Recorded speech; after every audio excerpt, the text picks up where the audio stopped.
হলো স্ত্রীর ব্যভিচারের কারণে স্ত্রীকে যদি তালাক দেওয়া হয় তাহলে কি স্ত্রী কোনো মোহর পাবেন?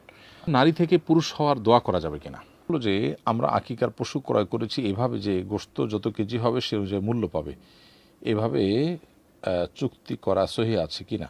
হলো আত্মীয় ব্ল্যাক ম্যাজিক করে তার দাওয়াতে গেলে খাবারে কিছু মেশাতে পারে, এমত অবস্থায় তার দাওয়াত গ্রহণ না করলে কি গুনাহ হবে?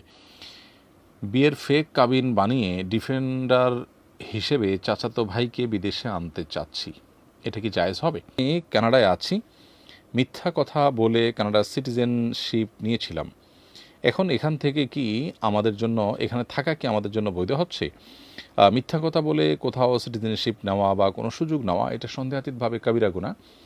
মিথ্যা এটা মানুষকে ধ্বংসের দিকে নিয়ে যায়। আল কাযিবু ইউহলিক, নবীজি সাল্লাল্লাহু আলাইহি ওয়াসাল্লাম বলেছেন, সত্য মানুষকে মুক্তি দেয় এবং মিথ্যা মানুষকে ধ্বংস দেয়। মিথ্যা এটি আমাদের কোনো সুযোগ সুবিধা এনে দিলেও সেটার পেছনে ধ্বংস লুকায়িত থাকে। এই জন্য আল্লাহর কাছে ইস্তেগফার করতে হবে, তওবা করতে হবে যেন আর কোনো সুযোগ সুবিধার জন্য জীবনে কখনো মিথ্যা বলতে না হয়, এবং আল্লাহর ভয়ে মিথ্যা থেকে বিরত থাকতে হবে। যে কোনো সুযোগ সুবিধা এবং লোভনীয় অফার এটি মিস করার শঙ্কা থাকলেও।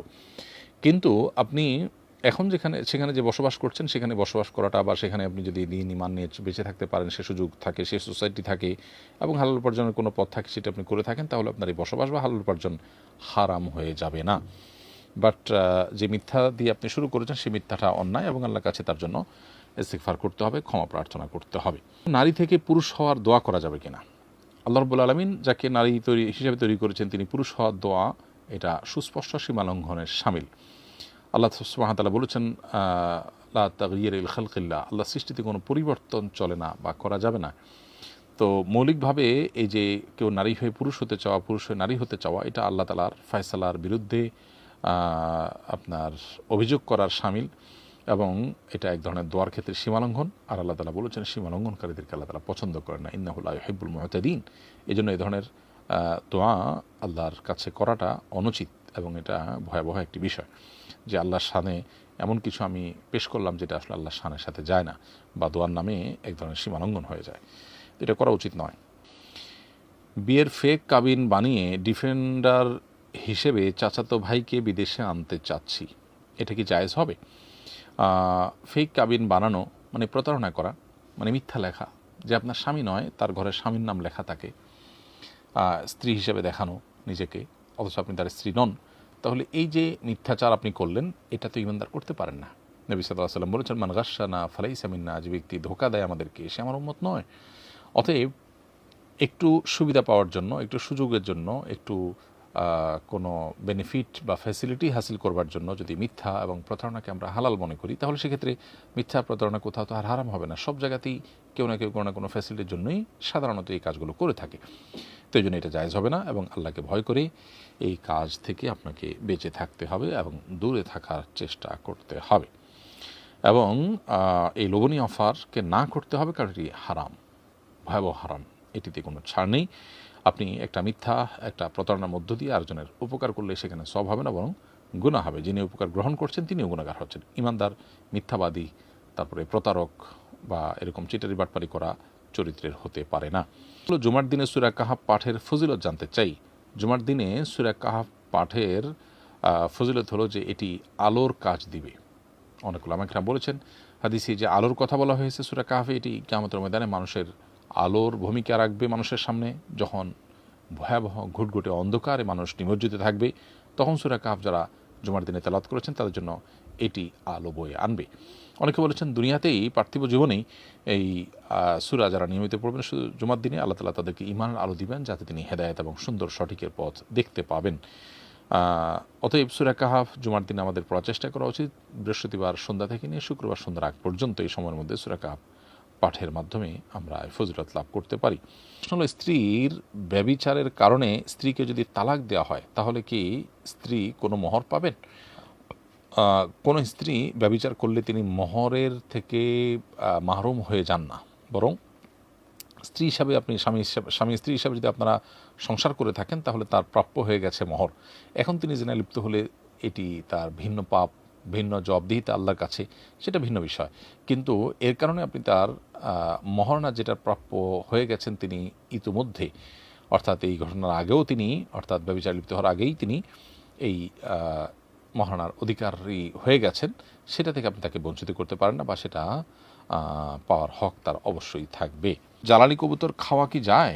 অনেকে বলে এগুলো খাওয়া যায় না, ক্ষতি হয়। জ্বালালি কবুতর অন্য 10টি কবুতরের মতোই। অন্য 10টি কবুতর যেরকম খাওয়া হালাল, এটাও খাওয়া হালাল। অন্য 10টি কবুতর খেলে যা হয় এটা তো তাই হবে। অর্থাৎ এই কবুতরগুলো খেলে কোনো ক্ষতি হবে এরকমটি মনে করাটা কুসংস্কারাচ্ছন্ন বিশ্বাস। এটি কোনো সঠিক বিশ্বাস নয়, ইমানের সাথে সঙ্গতিপূর্ণ বিশ্বাস নয়। হলো আত্মীয় ব্ল্যাক ম্যাজিক করে তার দাওয়াতে গেলে খাবারে কিছু মেশাতে পারে, এমত অবস্থায় তার দাওয়াত গ্রহণ না করলে কি গুনাহ হবে? আপনার আত্মীয় খাবারের মধ্যে কিছু মেশাতে পারে, এটা যদি জোরালো সম্ভাবনা থাকে, প্রকট সম্ভাবনা থাকে, এবং এটা যদি কোনো অহেতুক সংশয় সন্দেহের বিষয় না হয়, তাহলে সেক্ষেত্রে আপনার আত্মীয়ের দাওয়াতে আপনার যাওয়া উচিত।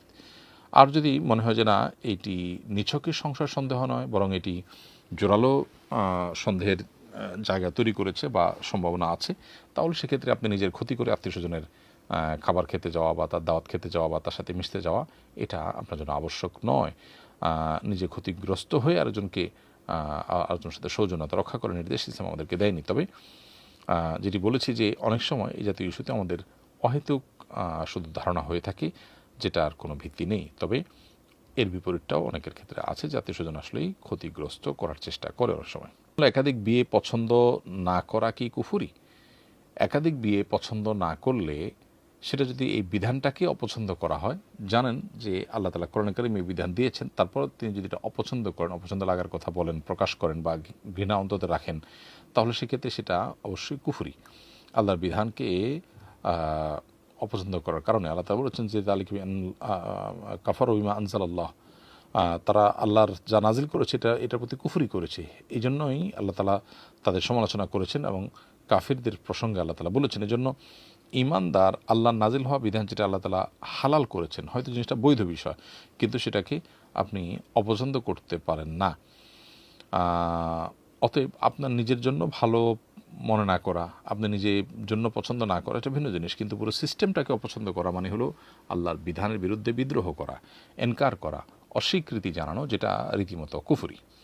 বিধায় একাধিক বিয়ে আমার নিজের জন্য আমি পছন্দ করছি না, আমি চাই না আমার অমুক বিয়ে না করুক বা আমার তমুক বিয়ে না করুক বা আমার জীবনে না হোক, আমার নিজের জন্য অপছন্দ করছি, সেটা ভিন্ন বিষয়। কিন্তু আমি পুরো বিধানটাকেই যদি আমি অপছন্দ করি, তাহলে সেটা কিন্তু কুফরি পর্যন্ত নিয়ে যেতে পারে। হলো যে আমরা আকিকার পশু ক্রয় করেছি এভাবে যে গোশত যত কেজি হবে সে অনুযায়ী মূল্য পাবে, এভাবে চুক্তি করা সহি আছে কি না? আকিকার পশু ক্রয় করার পর শুধু এটার মূল্য পরিশোধের জন্য আপনি যদি এটা সিস্টেম বানিয়ে নেন যে আমি ন্যায্যতা নিশ্চিত করার জন্য ওজন হিসাবে মূল্য ধরে দেব, কিন্তু ছাগল পুরোটাই আমি নিয়েছি, কোনো কিছু দোকানদার বা অন্য কেউ পাবে না, আমি তার কাছ থেকে পুরোটাই বুঝে নিয়েছি, শুধু দাম নির্ধারণ করার ক্ষেত্রে, দাম ফিক্স করার ক্ষেত্রে এই পদ্ধতি আমি অবলম্বন করেছি, তাহলে এটা জায়েজ আছে এবং সহি হয়ে যাবে। দুজন জমাতে পাশাপাশি দাঁড়িয়েছে, নামাজরত অবস্থায় তৃতীয় কেউ অংশগ্রহণ করলে তখন কিভাবে ও কোথায় দাঁড়াবে? খুবই সুন্দর এবং অত্যন্ত প্রয়োজনীয় একটি প্রশ্ন। আমাদের সমাজে প্রায় এ ধরনের পরিস্থিতির মুখোমুখি আমাদের হতে হয়। আপনারা দুজন মিলে জামাতে সালাত আদায় শুরু করেছেন, একজন ইমাম আরেকজন তার পাশে ডান পাশে দাঁড়িয়ে মুক্তাদি হয়ে জামাত শুরু করেছেন।